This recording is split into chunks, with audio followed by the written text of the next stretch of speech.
What's your style? I don't mean your fashion style, I mean your learning style. Do you know what type of learner you are?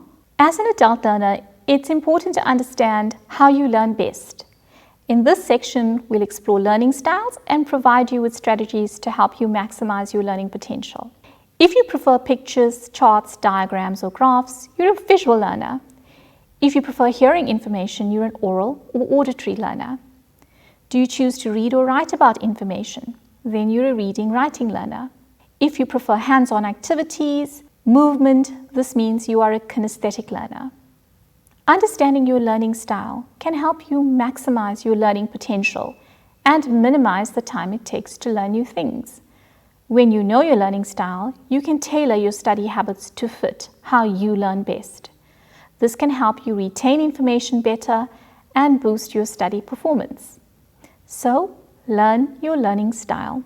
So that summarizes the last topic that we're going to chat about now, our learning styles. I can imagine that just by listening to that insert, people will realize, oh, I think I have this learning style or that learning style. When I went to my classroom as an adult learner and I saw people seated and doing different things, one person was listening to the lecturer, another person was writing furiously, another person came with stickers and post-its and all the different colored pens. I could sort of sense, oh, so this person learns in this way and that person likes to listen and absorb, etc. So Thandeka, what are some important things we should understand about our learning styles? Exactly what you mentioned, that no two person or three people are the same when it comes to learning styles.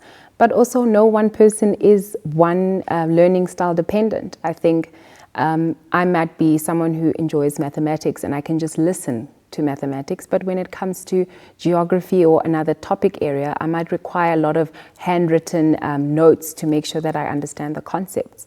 So what I think people need to realize about learning styles is that they can be organic and different for every single person and for them as themselves an individual. Some people visualize as a learning style, so they might use both mind maps and flashcards to assist them with learning and improving on their knowledge of the content, to prepare them whether it's an exam or just a test or an assignment or just to deliver content in the classroom.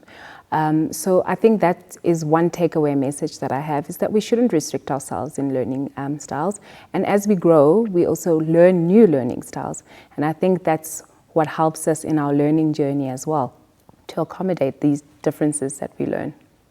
So we could have more than one learning style, each one of us. And Melissa, is it correct that learning styles do not have a link to how intelligent we are or how well we're going to pass? It's just the way we prefer to learn. Can you help us understand sort of the differences between the different types of learning styles? Sure, Seema. So, for instance, I tend towards a more visual learning style. So I enjoy watching videos when I learn. I enjoy other kind of visual educational materials like that. It is advised that visual learners try to learn in a quiet, well-lit area. If you have access to a whiteboard, I love whiteboarding, or even a chalkboard if that's what's available. For instance, I make myself posters. You know, I get these massive flip chart pages and lots of colorful cookies. So, you know, it's important to know in which way you respond to learning best.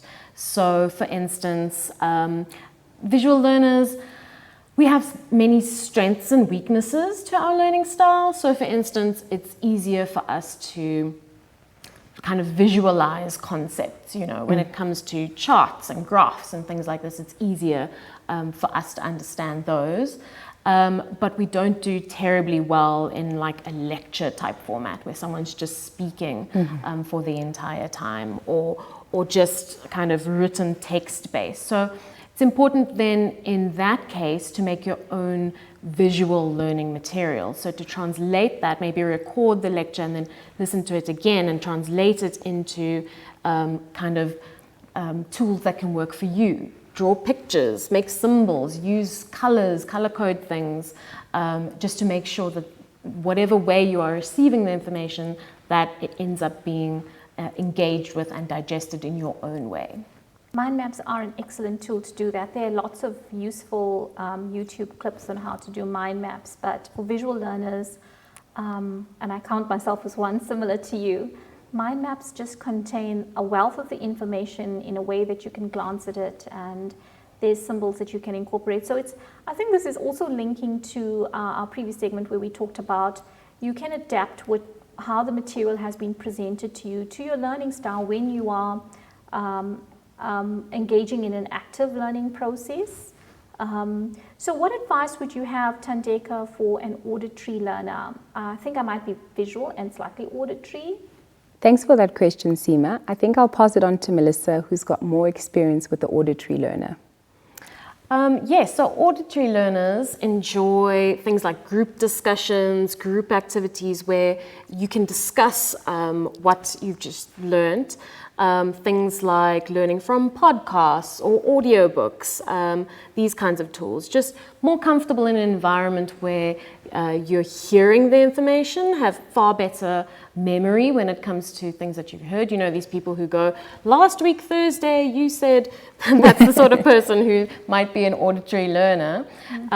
So for such people, you know, my tips would be to once again record your lecture, maybe set up a study groups type of situation where you can have those discussions, maybe even read your notes out to yourself so you can hear yourself saying the course content, and that might help it stick a little bit more in your head as well. Absolutely, Marissa is so correct about that, but there's also those kids who prefer not to even learn through hearing, you know, would want to put on headphones and it could be complete silence. Even as an adult, you know, sometimes you want that focus time to be zoned in mentally. But you might want to do a walk whilst you're doing that, you know, be in nature with those headphones and just think things through, step things through, create a more outdoor encounter with what you are learning so that you can just relate to it a little bit more. And we cannot forget about the kinesthetic learners who also learn through a lot of engagement being outside, you know, a lot of activities, movement. For them, that's how they learn and how they picture themselves moving from the different concepts so that they can understand a little bit better. So I think we take away from this that it's not a set premise on how to learn or how to understand to learn, and be it a learner or an adult, that we can all evolve into different styles for ourselves that work. And over time, we improve those little styles for ourselves so that we can also put ourselves in a better position for understanding all the work that we need to assimilate. Definitely, definitely. I've seen that, and listening to you too has also just reinforced that in my mind. I know kinesthetic learners like doing things, so they're the learners who are happiest when there's an experiment and they're in a laboratory setting, or they get to use their hands to put a model together. I've also heard about reading and writing learners, and reading and writing learners are those learners who you'll see taking copious amounts of notes.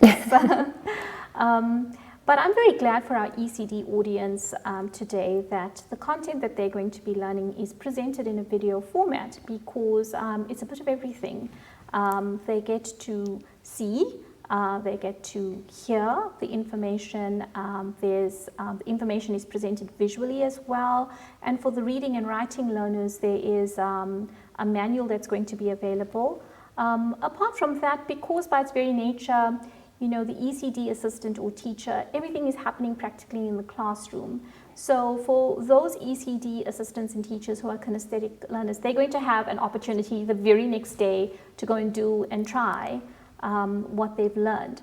So again, I must thank you. We're so appreciative to have you here to share this with us, especially being in a particular space for our ECD teachers and assistants. They're going to benefit greatly from your study skills advice.